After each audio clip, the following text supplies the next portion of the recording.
could, so that that site would have not only close proximity to I-80, I-15, the international airport, but if we could connect right to the rail system that is so close, I think that could benefit a great deal. Have we looked at the price on that at all, or do we know what that would potentially be?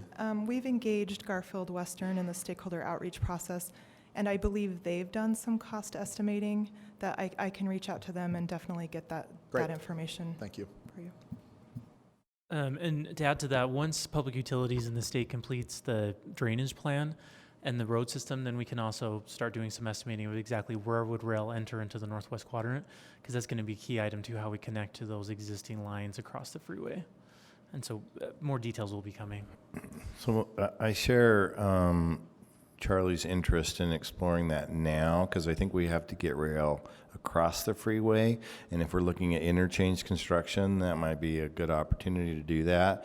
But I also am concerned that politically we'll have a challenge at the state level, because the state building services is probably trying to minimize their cost, and I don't know if they have the opportunity to have a conversation about what additional cost it would be involved with sending their fill in by rail rather than by trucking it, and if we don't have a conversation about that cost difference, then we lose that opportunity to potentially save some pretty significant investment dollars long term by having to basically create a whole other system from scratch. Plus, since we know that there are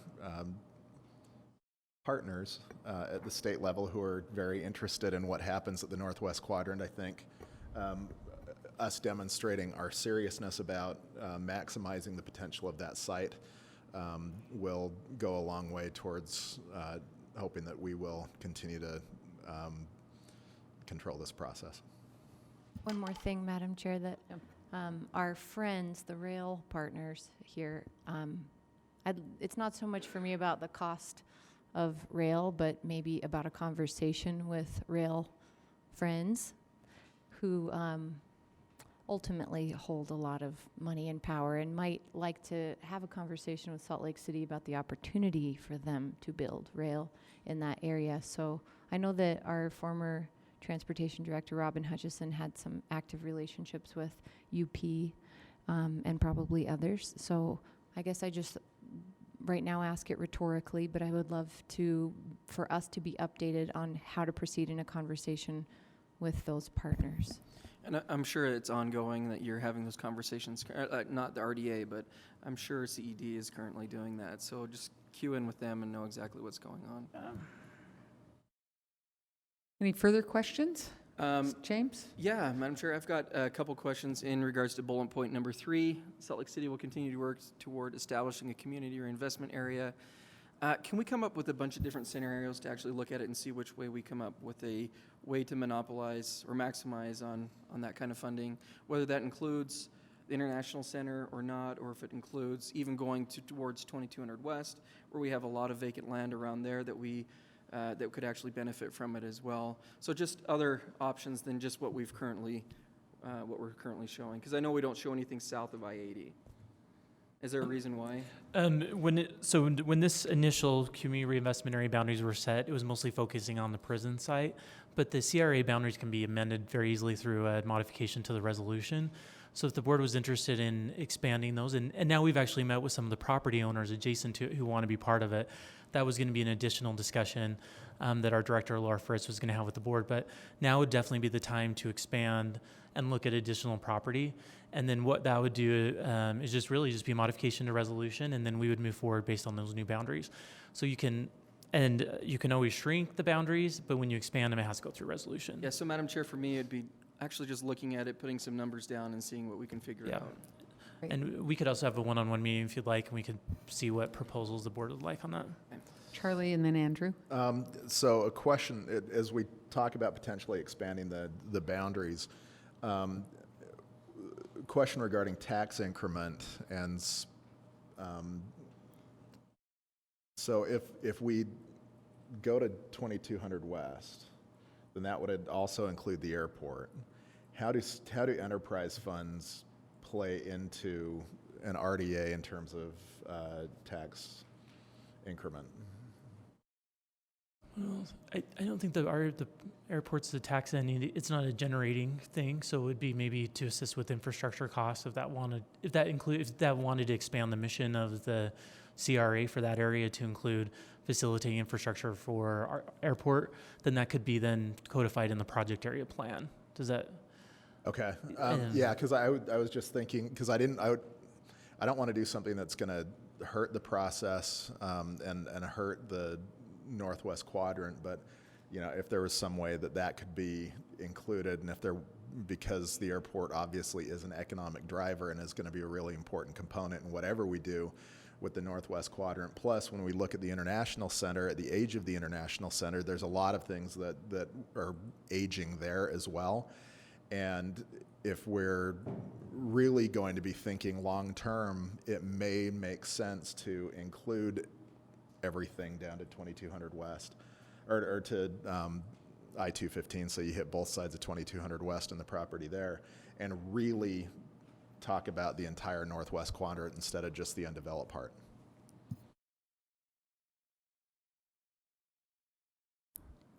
Andrew and then Aaron. I say amen to all that. The boundary thing, I think, is going to be important to look at as soon as possible.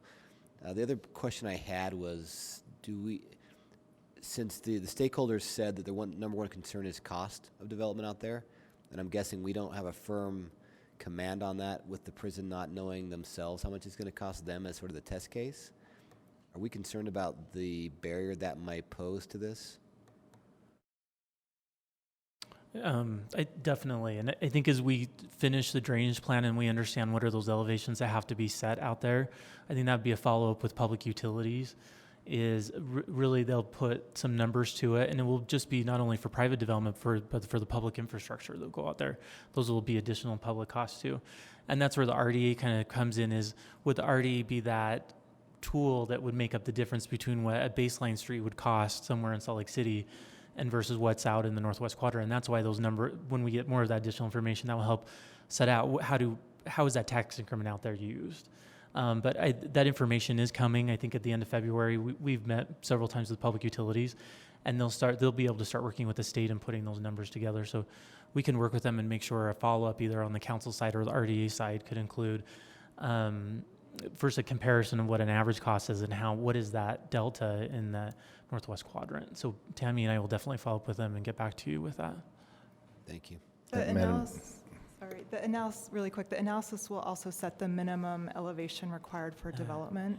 So that will be key in moving forward. One of the concerns I have is if we're looking at a opportunity to capture significant property tax in this area for reinvestment in this area, I don't want to lose police and fire in that conversation, because I don't want to burden the rest of the city with providing police and fire services to this new developed area. And I don't see that that's been incorporated yet. So I think it's really important that we have an evaluation of what police and fire costs will be going forward and what their projections are for facilities or services or whatever we need to provide out there, because that's one of those long-term components the city will be responsible for, and it's not insignificant. Great. We actually sat down with police and fire last week. Okay. After the memo was submitted, but they're definitely a part of the conversation now. Okay, thanks. And we'd be happy to come back to the board and share their input on that too. That'd be great. Can I go? Yeah, go ahead, Aaron. When you do come back, I would like to hear how Plan Salt Lake was considered in this master planning process, because we made some really specific points in that recently adopted citywide master plan about recreation in that area. And I remember on the recreation slide that there was mention of new recreation opportunities, and that is work that has partially been done, and I want to see that reflected. Also, while we haven't yet began the adoption process, our transit master plan has done a lot of work also, and I would like to see how it does or doesn't fulfill. I know that started before the Northwest Quadrant got to this point, but I would like to see how those master plans in process and already adopted have been considered. And also, I want to encourage our administration to have conversations with Google or whatever other fiber providers can talk about that telecommunications build-out opportunity while we're building streets and we're already in the ground. That's the time to put fiber down, and I want to know that those conversations are happening. And then I brought it up before, but that concern in the prioritization with the stakeholder process, that number 2 concern for natural systems being impacted is really remarkable to me. And I know that the definition of sustainability is broad, and I see that that's the direction you all took in categorizing your stakeholders, that we have transportation and other city departments that normally we wouldn't consider sustainability departments. So even with that, that's a very environmentally sustainable approach to take. And I don't want that to go without notice or action. And the San Francisco airport has hired, and I don't know through what funding process, a full-time ornithologist, a bird biologist, who looks at the different interactions and implications from the airport and developments in that area to the migratory flight path, that they are also in a different one, of course. But I think that at least in the development process, we should be consulting with those experts, and if not, considering ways to have someone on contract when we go through design and build in that area. It's a serious, I feel bolstered that it's a concern to the stakeholders and not just me. Thank you. Board members, anything else? All right, thank you so much. Thank you for being here. And not just because I can, but because it makes sense to me, we are going to change a little bit the order for a minute. We are going to jump to B12, which is the written briefing about the semi-annual RDA owned property report. And I think this links with our earlier discussion about interim use of property, because these properties that we hold also we're looking to do sometimes interim use. So just wanted to check to see if anyone had questions. Jim, you want to join us again? Thank you so much. Board members. Lisa, could we have Jim? Jim, I don't feel like I know you, and I know you're on the RDA team now. And when Stan was the chair, he used to really embarrass new employees and ask them personal questions. I won't do that to you, but Good. could you introduce yourself to us, please? Thanks, Erin. And- That's a and really maybe that's a good he point. will, actually, after all. I am Jim Sarine. I'm the property manager for the RDA. I've been here, actually it'll be a year in May. So I've been here a while, but I haven't had a lot of opportunity to come to the table. So Thank you. you're welcome. Okay, board members, do you have questions about this? I also asked that Ben from our office, who did great analysis of our land ownership, give you a paper that showed the length of ownership and the number of properties we've held. That was at your seat. I hope you saw that. And we have that available if anyone would like to take a look at that. I'm just going to read a couple highlights. The average length of RDA property ownership is 10.75 years. The median length of ownership is 9 years. 9 properties that are owned by the RDA we've owned for more than 9 years. We've had them and listed them as available for sale for more than 9 years. 7 properties owned by the RDA for over 9 years were listed as under agreement to be sold, and sometimes developers have withdrawn the agreements for various reasons. So does anyone have questions about any of these? Board members? Okay. If you don't, I have a couple. Did you want to say something, Justin? Go ahead. Well, I just wanted to point out, appreciate definitely the summary of information about RDA property ownership. I think it should be pointed out as well that a number of those assets that have been identified as ones that we've owned for a long period of time have been for very specific purposes.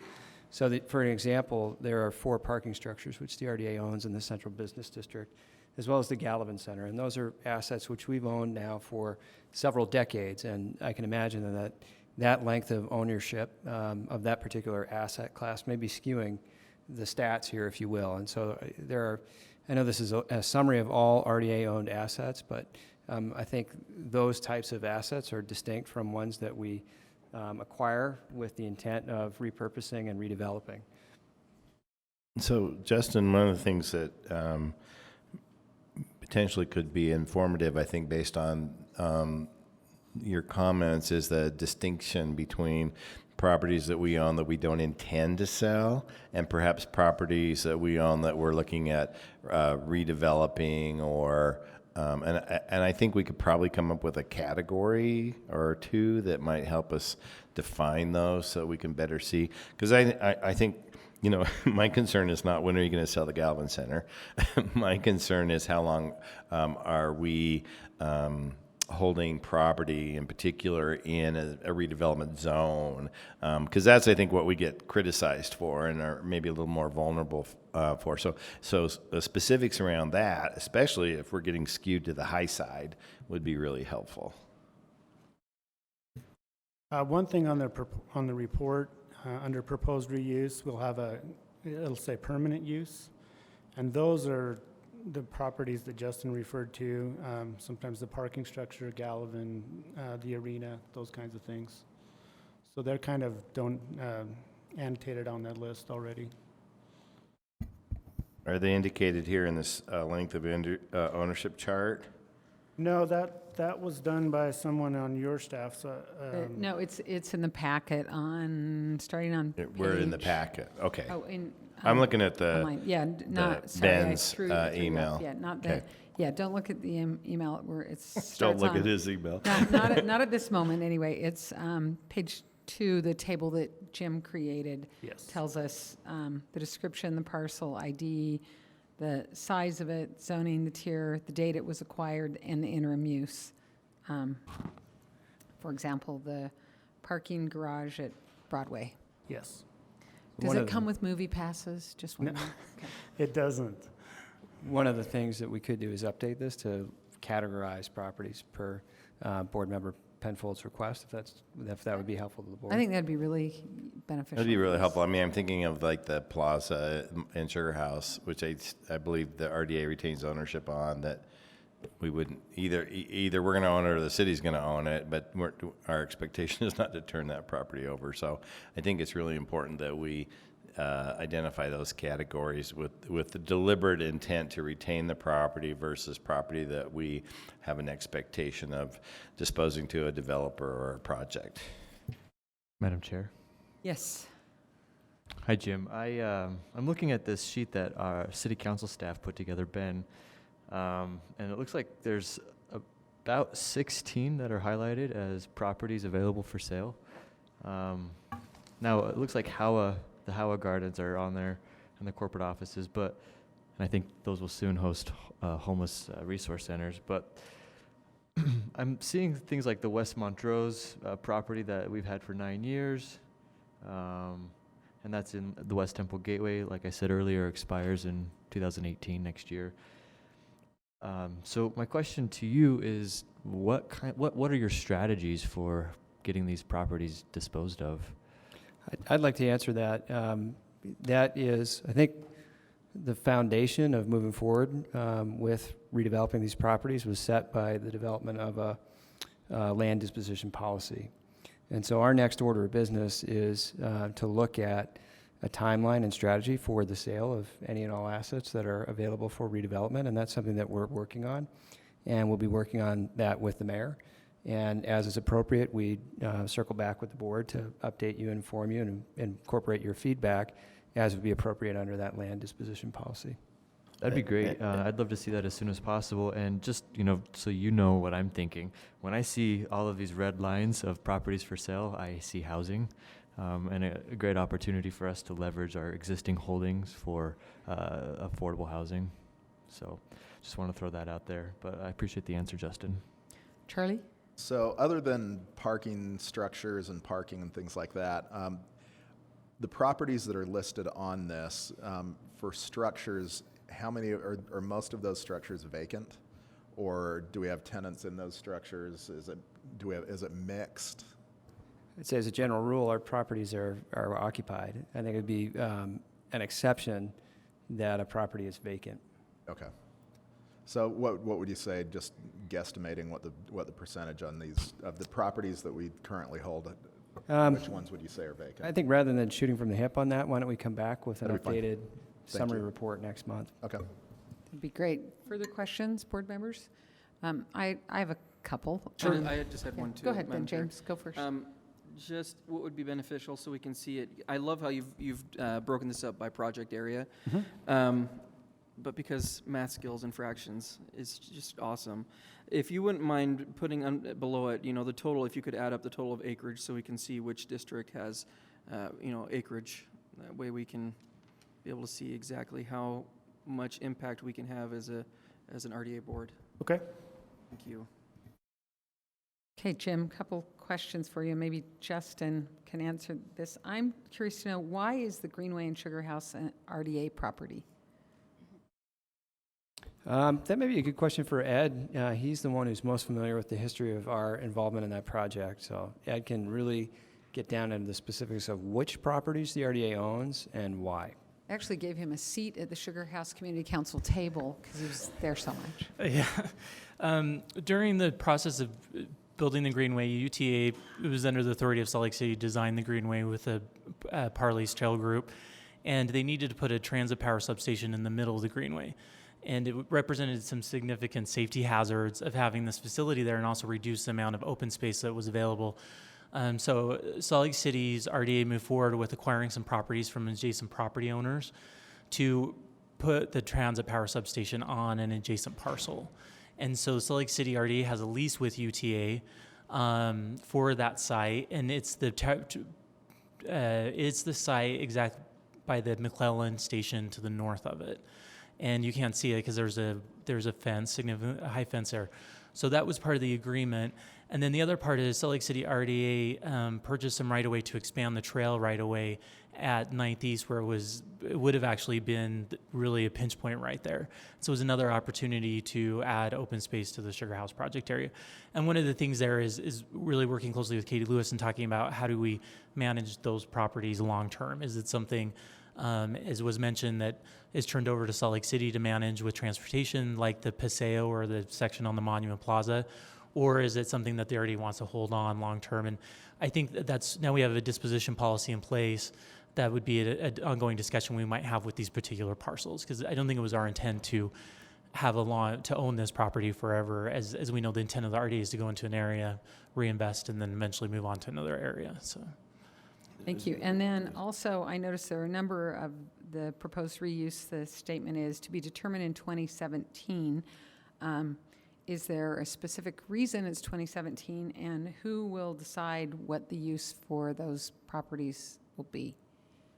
Well, again, I think the answer is similar to the one that I gave previously, that now that we have a land disposition policy, as a manager, I've asked our staff to go through each of our project areas and look at this inventory of properties and identify a timeline and a strategy for the sale of those assets. And that's something that we'll be working with the mayor.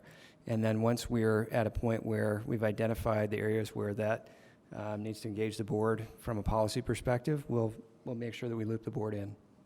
So that may or may not happen in 2017, but my expectation is that we've got a year now to get that work underway. And so I'd expect, again, an updated disposition strategy and timeline from each of our project teams.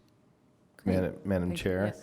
just as something occurs to me in this conversation around property that we may have acquired to facilitate things like Park Space or the S-Line or the Plaza, I'm wondering if part of our land disposition conversation might need to include whether or not we ask for reimbursement from the city if we exchange properties. And I know we've done that a couple of times. The one that comes to mind is the housing project on 900 East, and the RDA significantly discounted that property when they sold it to the city to manage that project, but it was a housing focus and there was a priority there.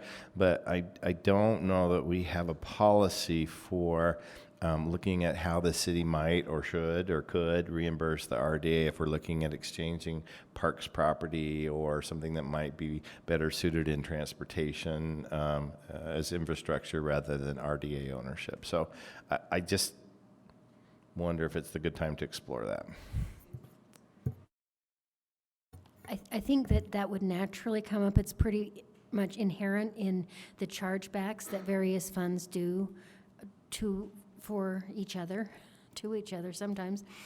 So we could have that as a policy to say that is always the case, that's always examined, and that you could even lay out what particular types of findings, categories of findings would need to be made, that kind of a thing. But I'm pretty confident that it would naturally come up every time just based on the transfers amongst funds, the basic accounting that we do with the funds. Yeah, that's good to know. I was basing my comments mostly on the 900D project, where there was some dispute between the city and the RDA about how much the city should reimburse the RDA for, or how much the RDA should sell the property for. And I don't think it was guided by policy. I think it was guided by some strong personalities. I think an argument could be made that it was a housing project. I mean, today that would be probably a very valid argument. But at the time, there wasn't good policy that helped us decide what value we should look at selling that to the city for. So it was significantly discounted. So that could go on the list of long-term policies that there's interest in developing.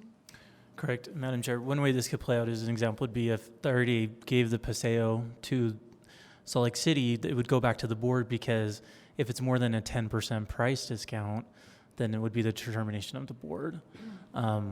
And so that might be another way that we actually would discuss what is that price that the board would like to see as if we transfer properties to Salt Lake City. Very good. Thank you. Further questions? All right. Thanks so much. And we will go back to B8, reports and announcement from the executive director, and the mayor is not here with us today. Mayor David or Patrick, would you like to say anything? Okay. Report and announcements from the staff. Justin. Just one update. Wanted to let the board and the public watching know that we will have a public workshop coming up with Preservation Utah and our property at 528 Arctic Court. This is a property, it's a single-family residence that we're rehabbing with Preservation Utah, and they're conducting a workshop. It's open to the public Saturday, January 28th from 10 to 1 p.m. So those of you who are interested in learning about mechanical, electrical, and plumbing improvements to an existing residence, be a good opportunity to show up. No fee. It's open to the public again, and I think it's a nice way of showcasing the work that we're doing in partnership with Preservation Utah. And that's being held on site? Yes, it is. At the residence, 528 Arctic Court. Great. Anything further? All right. Report from the chair and the vice chair. Mr. Vice Chair, do you have anything? All right. I do not either. So at this point, we stand adjourned. And Mr. Chair, what time would you like us to reconvene as the council? As soon as possible, so a 10-minute break would be Okay. great. Very good. Thank you.